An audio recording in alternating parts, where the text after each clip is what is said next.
जय हिंद दोस्तों, मैं हूं कांस्टेबल मनीष राय। आप लोग मुझे बहुत सारा कमेंट करते हैं मेरी वीडियो के ऊपर, तो कुछ टॉपिक के ऊपर मैं आज आप लोगों को क्लियर करवाऊंगा, उसी टॉपिक के ऊपर वीडियो बनाऊंगा।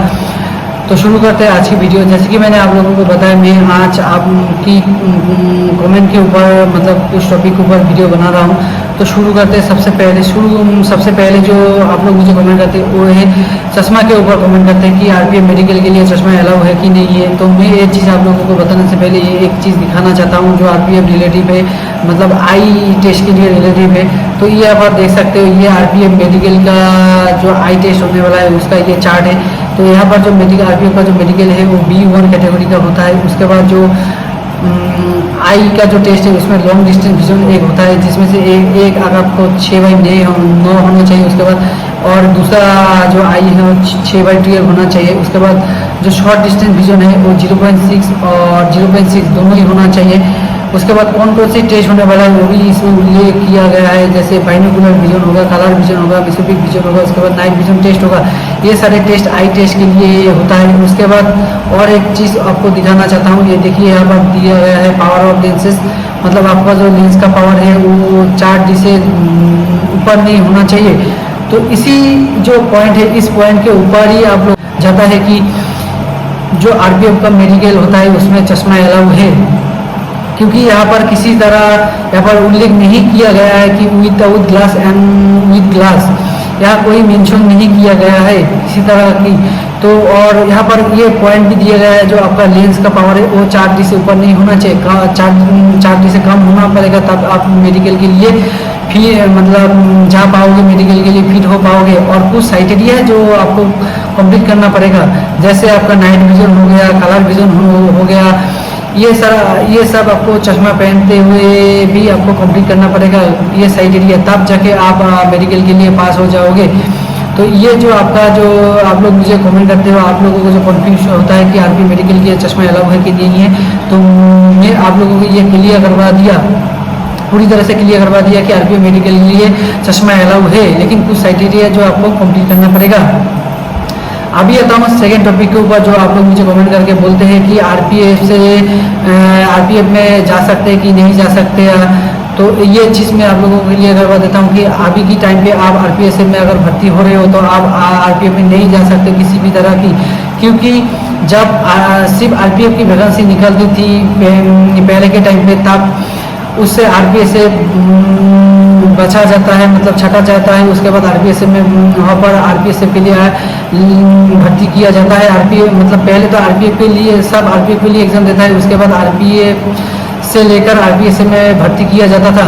लेकिन अभी की टाइम पे जो आरपीएफ और आरपीएफ की अलग अलग वैकेंसी निकलती है, अलग अलग एप्लीकेशन भरना पड़ती है, अलग अलग ग्रुप भी होता है, इसके लिए अलग अलग ग्रुप का भी वैकेंसी निकलता है। तो इसीलिए अगर आप आरपीएफ में फॉर्म भर रहे हो तो बाद में जाके आरपीएफ में नहीं आ सकते हो। और पहले के टाइम पे अगर आप आरपीएफ में 10 साल नौकरी करते थे तो उसके बाद आप आरपीएफ के लिए एप्लीकेशन भर सकते हो और आरपीएफ में आ सकते थे। अभी के टाइम पे नहीं, ये पूरी तरह से बंद कर दिया गया है और नहीं भी आ सकते हो।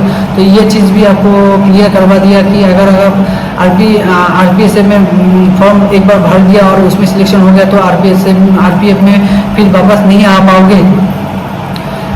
तो ये रहा आरपीएफ में आने का जो आपका कंफ्यूजन है, वो भी आप लोगों को दूर करवा दिया। अभी आता हूँ थर्ड टॉपिक के ऊपर। जो थर्ड टॉपिक है आप लोगों को वो टीथ मतलब दांत के ऊपर है कि आपका दांत जो खराब है, दांत टूट जाता है, दांत में कीटाणु है, तो वो चीज़ मेडिकल के लिए फिट होगा कि नहीं होगा। तो यह चीज़ मैं आप लोगों को क्लियर करवा देता हूँ। अगर आपका दांत टूटा हुआ है तो आप आरपीएफ मेडिकल के लिए फिट नहीं हो, क्योंकि आरपीएफ मेडिकल के लिए भी आपका जो दांत और टीथ है वो चेक करवाया जाता है।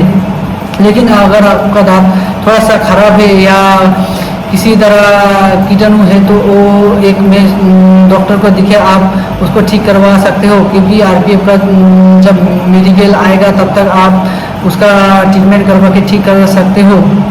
ये मेरा सॉल्यूशन है कि आप जल्दी से जल्दी आपका अगर दांत में ये प्रॉब्लम है तो आप उसका डॉक्टर दिखा के सॉल्यूशन निकाल लीजिए और ठीक करवाइए। तो ये रहा आपका जो दांत के ऊपर जो कंफ्यूजन है वो भी मैंने आपको दूर करवा दिया। अभी चौथी टॉपिक के ऊपर आता हूँ। चौथी टॉपिक आपका है कि कितनी मार्क्स लाने पर आप पास हो सकते हो, या कितनी नंबर लाने से नंबर लाने से आप प्रिपरेशन चालू कर सकते हो। तो ये चीज़ आप लोगों को बता देता हूँ कि आरपीएफ प्रिपरेशन के लिए किसी भी तरह का नंबर का आपका होना जरूरी नहीं है, क्योंकि अभी तक आरपीएफ का एग्ज़ाम ना हुआ है, ना अभी आरपीएफ का कोई एप्लीकेशन निकला है। क्योंकि आप तभी अनुमान लगा सकते हो जब आपका आरपीएफ का एग्जाम हो जाएगा, उसके बाद ये पता चलता है आरपीएफ में कितना कैंडिडेट एग्जाम के लिए बैठा हुआ है, तब आप एक अनुमान लगा के बोल सकते हैं कि इतना नंबर लाने से शायद पास हो सकते हो। क्योंकि अभी बताना ये पॉसिबल नहीं है किसी भी तरह, क्योंकि 2018-19 का जो बैच निकला है उसमें अलग अलग ग्रुप का अलग अलग कट ऑफ मार्क निकला था, मतलब अलग अलग कट ऑफ मार्क दिया गया था उसमें पास होने के लिए। तो ये चीज़ तो एकदम भी पॉसिबल नहीं है अभी से बताना ये कि कितना मार्क्स लाने से आप पास हो जाओगे, कितना मार्क्स लाने से आपका प्रिपरेशन चालू कर सकते हो। तो मैं आप लोगों को ये चीज़ बताना चाहूँगा, आरपीएफ प्रिपरेशन के लिए किसी भी तरह का नंबर नहीं आपका ज़रूरत नहीं पड़ेगा। आप अपना जो प्रिपरेशन है वो अच्छे से कीजिए। नंबर के बारे में बिल्कुल मत सोचिए अभी से। आप जब आरपीएफ का एग्ज़ाम हो जाएगा तब सोचिए, तब मुझे क्वेश्चन कीजिए, तब मैं अनुमान लगा के बता सकता हूँ। तो ये रहा जो आप लोगों का कन्फ्यूजन है वो मैंने आप लोगों को दूर करवाया। आगे जाके अगर और कोई आप लोगों को कन्फ्यूजन होता है तो मेरे कमेंट सेक्शन में आप कमेंट कर दीजिए, और मैं भी मतलब जितना पॉसिबल हो सकता है उतना रिप्लाई में देने के लिए कोशिश करता हूँ, और मैं देता भी हूँ जितना मुझे टाइम मिलता है उनके हिसाब से मैं आप लोगों को रिप्लाई भी देता हूँ। फिर भी आप लोगों को अगर कोई भी किसी तरह कन्फ्यूजन होता है तो आप लोग मुझे मेरे वीडियो के ऊपर कमेंट कर दीजिए, मैं देख के इसकी टॉपिक के ऊपर वीडियो बना दूंगा। तो मिलते हैं आप लोगों के साथ नेक्स्ट वीडियो में। जय हिंद।